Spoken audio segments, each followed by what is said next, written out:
dikali dengan seberapa jauh dia berpindah delta S gitu.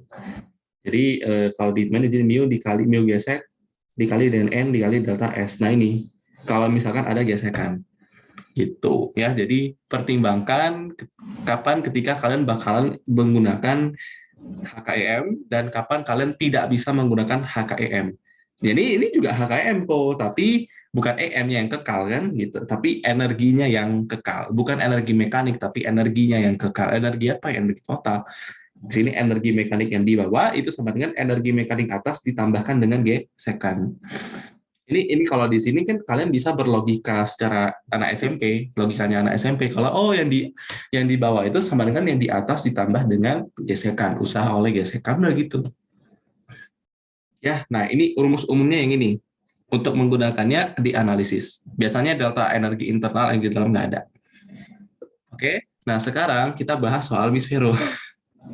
Biar bisa Miss Vero lihat di sini. Soal Miss Vero sering ini kepo-kepoin kan, lihat-lihat, KW ini masih masih kayak gini gitu. Di ikut dejavu ya, wow keren. Serius dejavu loh. Ya serius dejavu, serius banget. Ini kan kok pindah kamar nih. Ya dejavu lagi tuh. Stefan nanya kalau W-nya nggak nol gimana?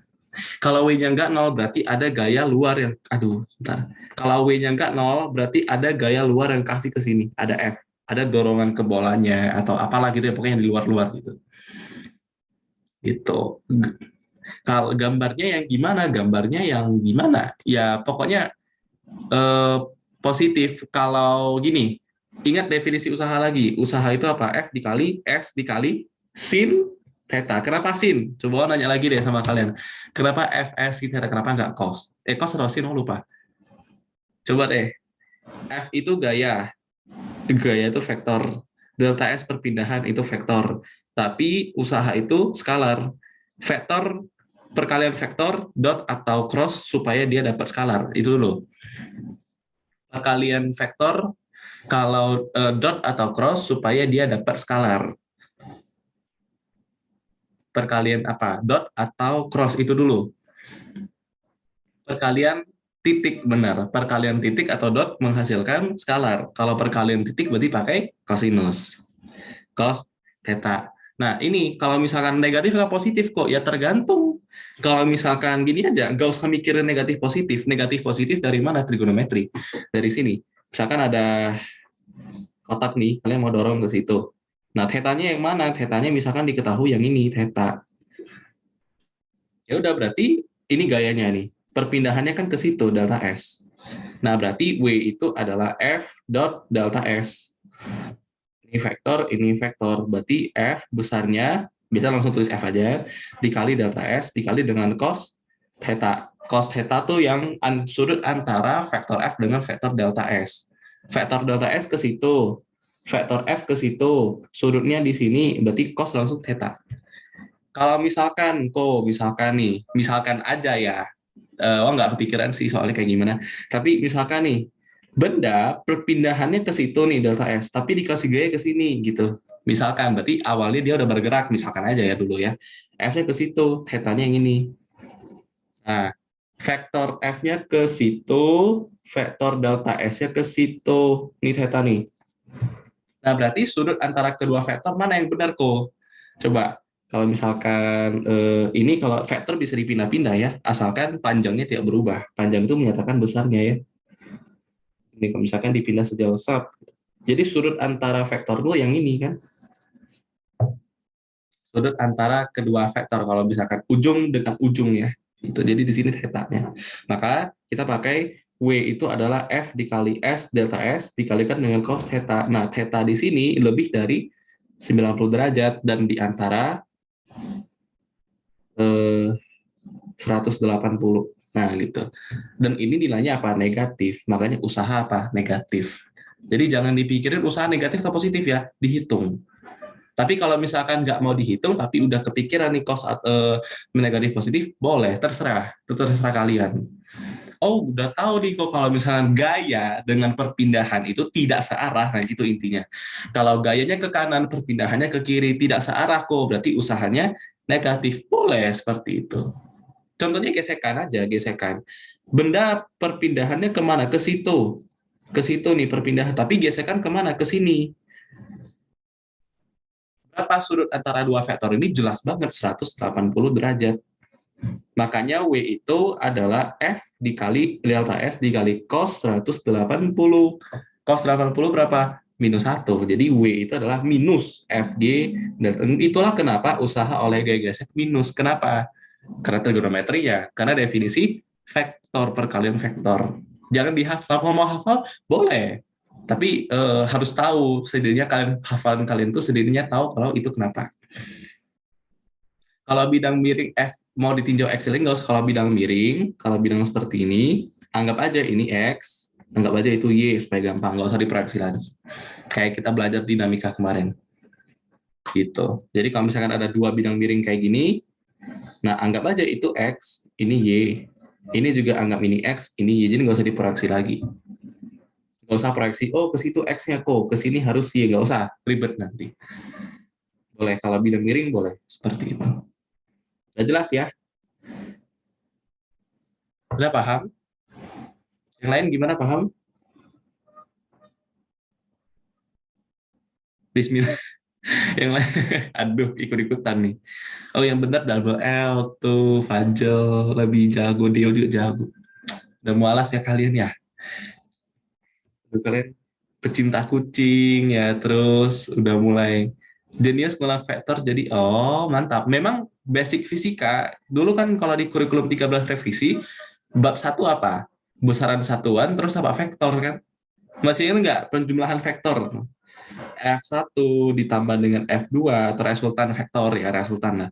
F resultan yang dulu pada hafal itu akar dari F1 kuadrat tambah F2 kuadrat tambah 2 F1 F2 cos. Masih hafal nggak nih? Tahu nggak ini apa? Ini trigonometri. Ini ya benar. Aturan kosinus kan nggak usah dihafal kan? Nggak usah dihafal. Ya Kak, karena kalian udah kelas 12, udah banyak ilmunya, ya kalian udah tahu. Nah, itu belajar kayak gitu, jangan dihafal rumusnya. Kan tahu ini apa aturan kosinus, trigonometri ini kan. Gitu kalau belajar ya, supaya nggak usah meminimalisir hafalan. Itu ya, oke.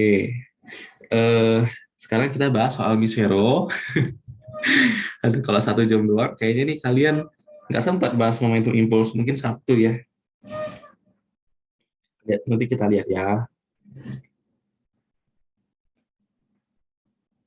Tuh, kok kalian nggak coba buat sih? Ini kalau keluar UTBK, gimana dong kalian nih? Salah. Ini interferensi.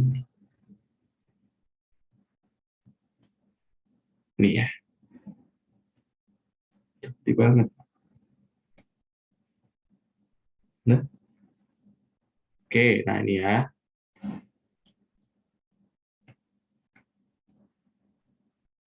Ini wah juga gerem lihat soal yang lainnya nih. Kayaknya gampang-gampang aja ya kefisikannya. Soalnya kan biologi, IPA kan gabungan, nggak mungkin susah-susah semuanya ya. Kayaknya basic-basic aja ya diuji nih kayaknya. Nah, kita lihat nih soal tadi. Koko jawab C tadi. Ini konsep benar, konsep torsi ya. Kita tapi torsinya apa? Yang setimbang ya. Dia tidak bergerak, tidak berotasi ya. Karena ditanya gini, kalau kita baca soalnya gini, besar gaya otot bicep yang harus ditekan untuk memegang lengan bawah dan bebannya. Seperti karena kan kita kalau ngangkat tangan aja kan kita perlu gaya kan. Ya ibaratnya apa? Ya kita lengan kita tuh punya massa, punya berat sendiri kan gitu.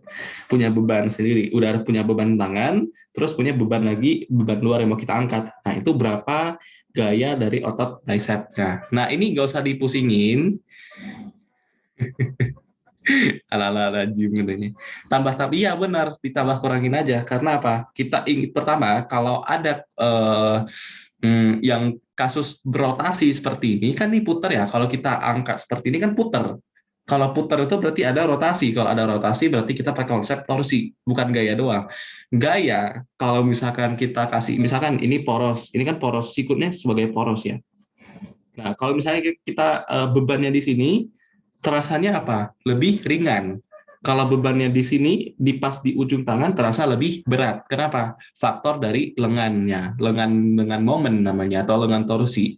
Semakin jauh, maka semakin berat. Kenapa? Semakin besar torsinya. Gitu. Jadi torsi itu apa sih? Torsi itu ini.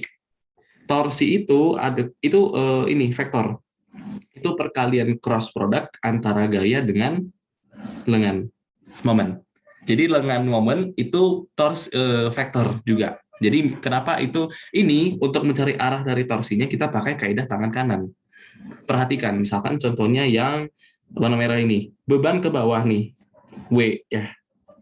Berarti sebagai gayanya ya, gaya berat kan gaya juga. Lengannya kemana? Lengannya arahnya ke mana? Ke sini. Nih, vektor L.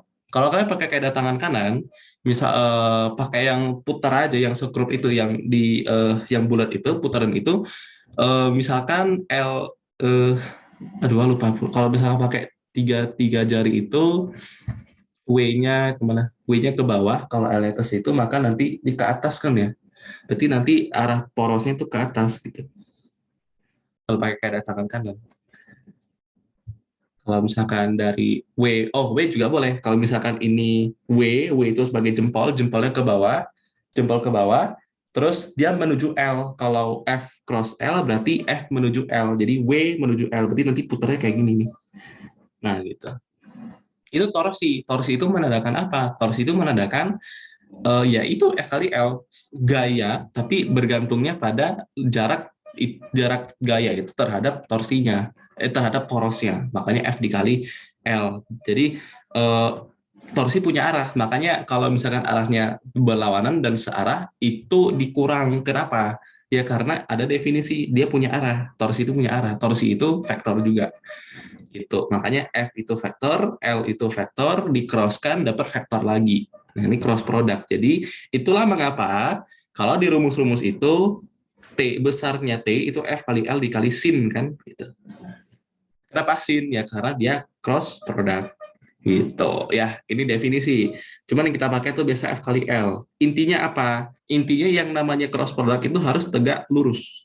Ini harus tegak lurus. Gaya dengan L itu, vektor L, vektor lengan momennya itu harus tegak lurus gitu.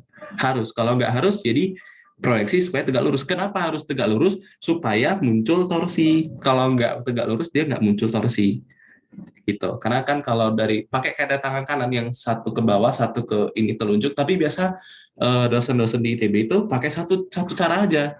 Kalau W cross L, F cross L, berarti dari W tarik ke L. Dari W tarik ke L putar kan, ya udah itu arah dari torsinya. Gitu. Jadi nggak usah pakai tiga jari itu bisa sebenarnya. Gitu ya. Nah, jadi kalau misalkan yang kita lihat gaya berat ini arahnya kemana? Ke atas. Nah, kalau misalkan ini kan beban juga nih, beban juga, lengannya kemana? Arah lengannya ke situ. Ini L, ini W lengannya. Kalau misalkan kita W cross L, berarti W tarik ke L, ke situ juga. Gitu. Terus bicepnya arahnya kemana? Kalau di sini katanya arahnya ke atas. Arahnya ke atas kan? Nah, ini gaya bicepnya kita namakan F. F, lengannya kemana? Ke situ ya, ya ke situ. Nah, baru ini namanya L. Nah, kalau ada F cross L berarti ke sini. Nah, salah nggak ya? Harusnya ke sini. Kalau nggak nanti nggak bisa dikurangi. Tapi L dia, ya harusnya ke situ juga ya. Biar F cross L itu ke sini. Nah, gitu. Ininya dikurang ya. Satu atau dua ininya dikurang gitu. Jadi kita punya, kalau gaya torsi oleh bicep itu F dikalikan dengan L bicepnya. Kalau yang tengah ini berat si lengan itu dikurang ya. Kalau ke bawah kurang W dikali L, terus dikurang W kali L juga sama dengan 0. Ini cuma kasih nama lah, 1, 1, 2, 2 boleh lah. Udah dapat. Jadi F-nya ditanya nih.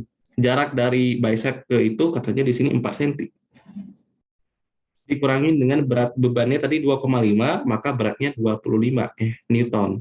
Kita kalikan dengan lengannya 16 cm. Dikurangin dengan masanya 4, berarti beratnya 40 Newton. Ini katanya G-nya 10 ya, dikali aja. Dikali dengan 28 nih itu ya, kalau nggak salah tadi, cm. Sama dengan 0. Nah, cm-nya coret semua. Tuh, sisa Newton udah tinggal dihitung kan. Bagi 4 semua bisa nggak? Bisa. Bagi 4, habis. Bagi 4, 4. Bagi 4, 7. Berarti F itu 100 Newton ditambah 280. Jadinya 380. Udah selesai. Gampang kan? Lebih gampang dari UTBK lagi nih. UTBK masih ada yang bergerak dia. Jadi sigma tau itu I dikali alfa. Kalau ini sigma tau I kali 0 karena apa? Ditanya apa? Ditanya kan besar gaya otot bicep ini harus ditekan untuk memegang lengan bawah. Memegang kan berarti menopang gitu. Untuk menopang berarti ya setimbang gitu. Berapa gaya minimalnya gitu sebelum dia bergerak. Yang penting dia nggak yang bisa mengangkat lah itu berapa. Paham ya? Ini yang nomor nih yang jawabannya C. Ini kan harus bisa. Ini soalnya gampang banget. Gampang banget. Masih tegak lurus. Belum kalau yang di tangga ini lebih ribet nih. Ini ada monyet di sini biasanya. Nah, ini ada gaya normal. Jadi kita bahas ya. Ini kita belum sampai sini nih. Ini gaya normal juga. Ini gaya berat nih ya. Lagi gaya gesekannya lagi di sini. Gaya gesek. Beranaknya berat tangganya lagi. Nah, tarik porosnya lagi. Harus tegak lurus dengan lengannya nih. Ini belum tegak lurus, W kan ke bawah, tegak lurusin ke situ, cos lagi, cari sudutnya. Lebih ribet ini daripada yang soal ini. Soal ini gampang masih. Ini N juga harus tegak lurus ke situ, supaya tegak lurus terhadap ini lengannya. Ya, ini materi yang ditakutin orang biasanya tentang dinamika rotasi dan kesetimbangan benda tegar. Susah analisisnya katanya. Tapi masih mekanika, masih gampang nih. Yang mau susah itu yang Fishmode lah kalau mau susah, abstrak deh. Kalau ini masih kelihatan kan, ribet aja sih. Oke, ya kalau gitu kita ya lumayan lah kalian kebahas satu soal kan hari ini. Sekarang kita bahas momentum impuls. Fazil udah paham belum? Stephen paham nggak? Karen paham? Diego, yang soal tadi aman? Ya oke. Itu masih gampang, harus bisa ya, harus bisa. Oke, kita sekarang bahas momentum dan impuls. Coba aku mau nanya dulu sama kalian, apa itu momentum? Nih, ya, apa itu momentum?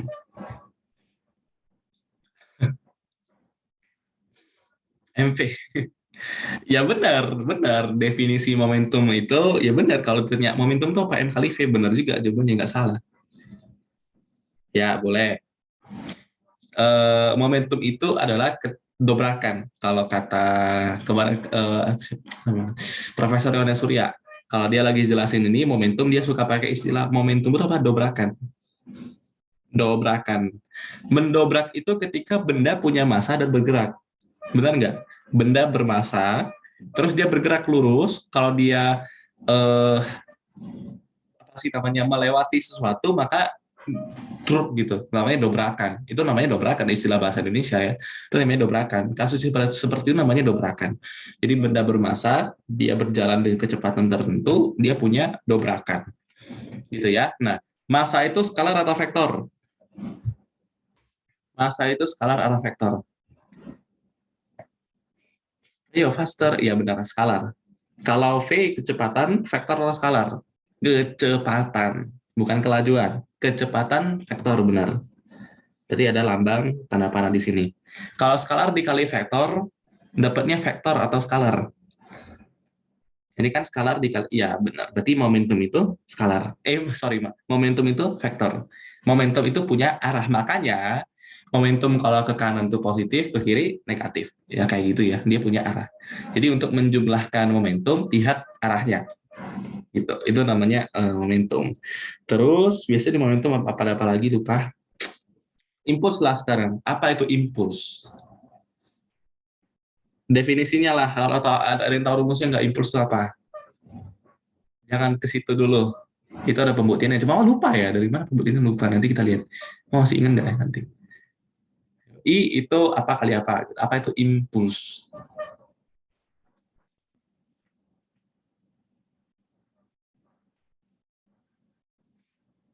Kalau P, M kali V. Kalau I, saya nggak ada yang ingat sih. Ini rumus-rumus anak SMP nih. P, M kali V. Kalau I apa? Impuls. Kalau di Holiday tulisnya J. Vektor ini. I itu F kali T. Aduh, jangan lupa kalian. F kali delta T lah, selang waktu yang kecil biasanya. Ya, F itu vektor, T itu skalar, maka I itu vektor juga. Kalau secara mau secara umum lagi, I itu adalah integral dari F dt. Integral dari F dt. Nah, dari sini nanti muncul delta delta P. Caranya, oh lupa. Coba kita buktikan. F itu kan M dikali A. Di mana A itu kan Vt min V0 per T. Ya kan? Kalau kita masukin ke sini, jadi impuls itu M M dikali Vt min V0 integral dari seperti dt. Bentar. V itu ada fungsi terhadap waktu nggak? Ada ya kayaknya ya. Integral dari Vt min V0 per T dt. Ya, integralin lah. Integral dari Vt min. Ini nggak ngerti. Tadi pokoknya dapat delta momentum. Gue lupa pembuktiannya gimana. Jadi kalau makin lama tuh makin ini. Tapi masih bisa disambung-jambungin sih. Cuma lupa aja. I itu integral dari F, ini F dt. M kali A, ini Vt min V0. Vektor V.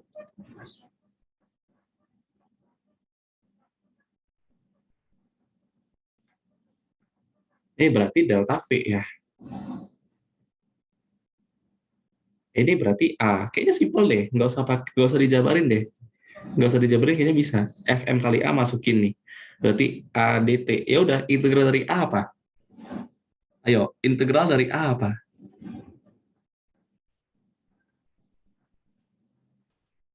Posisi 1 sampai posisi 2. Berarti posisi 1 sampai posisi 2. Berarti dari 1 sampai 2. V, benar. Berarti M dikali integral dari V, tapi batasannya 1 sampai 2. Berarti I itu M dikali V, ya V1 lah, berarti ini V2. Ini berarti T1, ini T2. Berarti M dikali V2 vektor min V1. Makanya impuls itu perubahan dari momentumnya. Nah, gitu. Kayaknya gini deh. Kayaknya nggak lupa, kayaknya gini. Pokoknya kita dapat kalau impuls dengan momentum itu punya hubungan, ya itu. Impuls itu perubahan dari momentum. Gitu. Nah, kalau tadi ada yang nanya, Stephen. Nanya apa tadi, lupa juga. Nabrak. Impuls itu apa sekarang? Impuls itu adalah gaya kontak sebenarnya. Gaya, cuman gaya yang sangat singkat yang terjadi. Dan itu bisa membelokkan sesuatu. Ya contohnya, ya, contoh impuls itu ya senapan atau baseball. Biasa kalau bisa kalian lagi main, apa sih bahasa Indonesia? Kasti ya. Kalau kalian main bola kasti kan, mukul bola atau apa sih namanya, badminton aja deh, lebih lebih lebih simpel. Badminton kalau bolanya bulu tangkisnya datang, apa sih namanya, koknya datang, terus kita mau pukul, itu kan pukul kayak sepersekian detik aja kan, kayak tep gitu. Tep itu kalau dihitung 0,000 sekian detik gitu. Nah, itu namanya impuls. Jadi gaya dikalikan dengan seberapa lama waktu kontaknya gitu. Biasa sih namanya gaya kontak ya. Impuls itu kontak gitu. Ya, dalam waktu yang kecil banget. Makanya di sini delta T. Makanya sesuatu yang kecil itu biasa dipakai integral FDT gitu.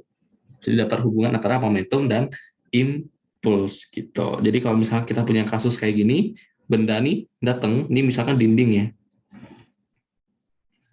Misalkan ada datang di sini dengan kecepatan V vektor. Terus pas dimantul, mantul kecepatannya jadi V juga misalkan. Tapi arahnya kan udah berlawanan, jadi minus V. Berapa impulsnya? Impuls artinya gaya dikali waktu kontaknya. Nah, nggak usah pakai F kali delta T, langsung aja kita tahu I itu delta momentum. Jadi momentum itu apa? Massa dikali kecepatan. Gitu. Nah, dengan V2 itu V yang udah memantul. V yang udah mantul itu minus V, V yang datang itu positif, jadi dikurang V. Ini yang biasa kalian silap-silap kan ya, pas pertama kali belajar ini kan ya. Kok bingung masalah minus sih? Ya jangan bingung ya, kanan positif, kiri negatif, udah selesai. Tinggal dimasukin. Jadi minus 2 M dikali V. Itu M dikali V ya minus 2P lah ya. Minus 2P. Gitu. Sampai sini dulu, paham? Ngerti? Ada yang nggak paham nggak? Harusnya paham lah ya. Oke, paham. Fajar. Terus ada apa lagi? Eh, ada em, pikir dulu, kalau di momentum impuls itu ada hukum kekekalan momentum. Itu ada pembuktiannya lagi, cuman ada di mana. Tapi intinya gini, kalau kita misalkan, dan lagi-lagi ya, momentum terjadinya momentum itu, kekekalan momentum itu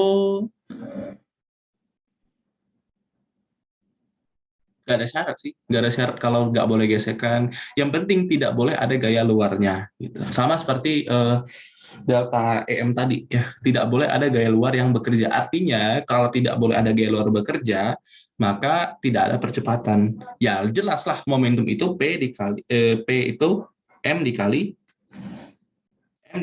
V. Di sini kita hanya ngebahas ketika bendanya bergerak dengan kecepatan tertentu. Kita nggak bahas bendanya dipercepat atau diperlambat. Artinya apa? Momentum itu kita tinjau di setiap titik atau di titik tertentu. Enggak sepanjang lintasannya dia bergerak, oh momentumnya sekian. Enggak. Itu. Jadi kalau misal pun nanti ada soal kayak gitu, wah pernah ketemu.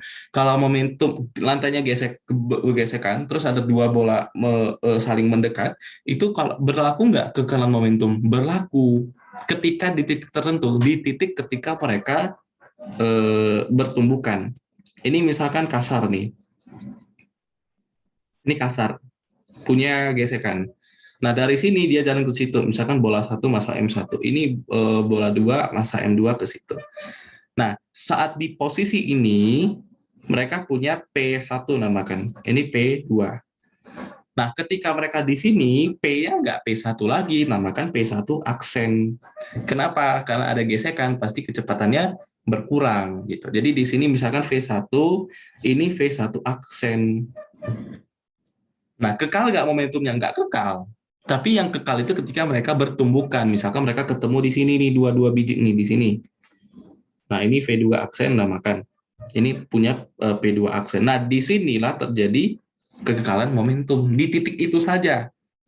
Nah, pas mau sesaat sebelum mau mantul, kita bisa dapatkan kecepatan akhirnya. Gitu. Nah, dapat kecepatan akhirnya baru ditinjau-tinjau lagi. Oh, berarti setelah mantul, kecepatan V1 double aksen ke situ arahnya negatif ya berarti. Nanti di sini kalau misalnya dia lenting ya, ini kalau V2 double aksen arahnya ke kanan ini negatif. Ya, arahnya ke kanan berarti ke situ. Nah, itu bisa kita gunakan data itu. Tapi kekalnya pas di sini aja. Jadi kalau misalkan diketahui benda kecepatannya 20 meter per detik. Ini misalkan 10 meter per detik ya. Ini kan negatif berarti di sini ya, arahnya ke kiri kan ya, ini ke kanan. Nah, ketika mereka mendekat, nah pas di titik ini kecepatan satunya bukan 20 lagi. Ini juga bukan 10 lagi. Bukan minus 10 lagi. Gitu. Jadi harus dicari lagi. Carinya gimana kok? Ya tergantung, itu udah ada data tambahan di soal. Ini berapa lama mereka sampai situ, atau misalkan sejauh berapa mereka sampai situ. Cari berapa S-nya. Kalau misalkan ada S-nya itu biasa diketahui, bisa cari VT-nya. Kalau ada perlambatannya juga, ya pakailah rumus-rumus kinematika. S itu V0 T tambah setengah A T kuadrat. Dengan satu lagi A itu VT min V0 per T, delta V per T. Udah dua ini aja. Kalau misalkan necessary, pakai VT kuadrat. Kalau misalkan nggak mau pusing-pusing, dah tiga ini aja. Nanti dapat kecepatan di satu, baru kekekalan momentum, pas memantul, cari lagi. Gitu. Itu soal yang idenya simpel, tapi ribet aja di hitungan. Gitu. Idenya simpel aja, tapi harus dipahami ya. Jadi intinya apa? Kekekalan momentum tidak berlaku kalau bendanya dipercepat. Jadi momentum itu kita hanya tinjaunya di titik tertentu saja. Gitu. Kecuali kalau misalkan lantainya nggak ada gesekan, licin banget. Pada kenyataannya nggak ada yang kayak gitu kan. Ini licin nih. Nah, benda di sini 20 meter per detik. Ini ke kiri minus 10 meter per detik. Nah, sampai sini ya juga sama. Tetap 20, tetap minus 10. Kenapa? Karena licin, nggak ada gesekan, nggak ada perlambatan. Makanya kalian biasa soal kayak gini gampang, langsung HKM, langsung nggak usah mikirin kalau kecepatan di sini berapa, kecepatan di sini berapa, gitu ya. HKM itu berarti momentumnya kekal, momentum awal itu sama dengan momentum akhir. Ini aja intinya. Hukum kekekalan, ada pembuktian yang cuma lupa, tapi at least kalian terima aja dulu. Nah, terus masalah tumbukan. Ini kan kalau kayak gini kan masalah tumbukan ya sebenarnya. Tumbukan ada 3 jenis. Tumbukan ada 3 jenis. Yang pertama tumbukan yang lenting banget. Yang keduanya lenting, ini lenting sempurna, lenting banget. Ini lenting sebagian, ini tidak lenting sama sekali. Tidak lenting sama sekali. Kalau dia lenting sempurna, ketika dia berlaku HKM, dia juga berlaku hukum kekalahan energi kinetik. Kalau dia lenting sempurna, energi kinetiknya kekal. Jadi selain kita dapat M1V1 tambah M2V2 sama dengan M1V1 aksen ditambah M2V2 aksen, kita juga punya setengah M1V1 kuadrat tambah setengah M2V2 kuadrat sama dengan setengah M1V1 aksen kuadrat tambah setengah M2V2 aksen kuadrat. Gitu. Nah, kalau ini kalian eliminasi substitusi bla bla bla bla selesai, nanti dapat suatu persamaan yang minus dari V2 aksen per V1 aksen per V2 min V1. Nanti kalau dapat persamaan kayak gini, ini namanya restitusi. Dan ini dua dieliminasi substitusi deh. Nanti kalau kita bahas sekarang kan nggak sempet. Coba kalian buat sendiri dieliminasi, di substitusi. Ini kan setengahnya habis nih, coret aja semua. Ya kan mirip-mirip. Nah, kalian eliminasi, substitusi, nanti dapat persamaan yang kayak gini, itu namanya restitusi. Nah, restitusi ini punya, karena kita tahu kalau energi kinetik kekal, berarti V1 sama dengan V2, dan V1 aksen sama dengan V2 aksen, maka nanti nilai dari E-nya 1. Jadi di sini nanti untuk yang lenting sempurna, E-nya 1 di sini. Tapi harus dari definisi E dulu. E itu apa? Nah, kalau yang lenting sebagian, karena V, nanti ada V itu nggak jauh-jauh banget. Pokoknya dari sini deh, masalah V-nya di sini, nanti restitusinya di antara 0 dan 1. Ini 0 deh. Please. Kalau di sini E-nya sama dengan 0. Gitu. Ya. Sampai sini ada pertanyaan dulu. Kayak kita udah selesai nih momentum dulu, cuma ini aja kan. Yang ini senjata kalian. Yang kalau kalian pakai cuma ini doang. Ya sisanya cuma bernalar kan, latihan soal aja.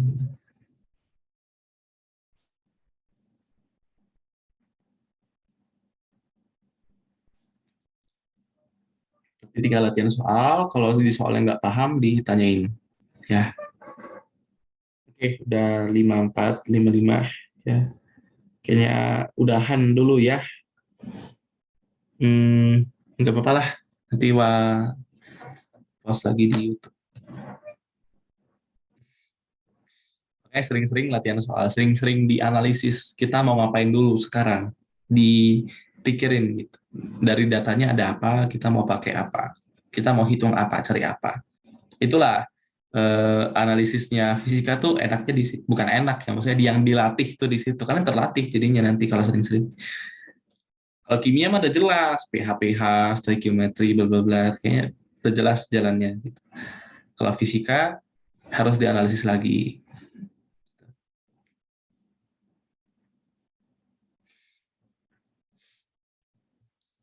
Oke, kalau gitu sudah boleh live. Nanti kita ketemu hari Sabtu ya. Kalau misalkan ada yang mau sampai jam 2 juga nggak apa-apa. Nanti kita jam 2 kelar.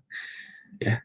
Oke, nanti Sabtu kita bahas materi selanjutnya. Ini kan momentum impuls sudah selesai nih materinya. Udah kayak gini doang.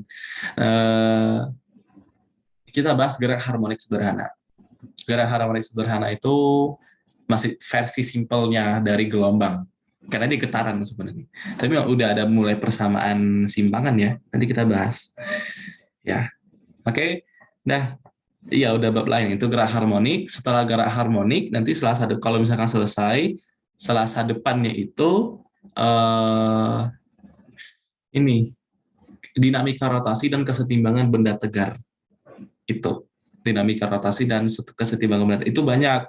Itu jurninya banyak. Mulai dari lengan momen udah selesai, baru momen inersia, baru pokoknya sesuatu yang berotasi. Ya. Terus ada teorema sumbu sejajar.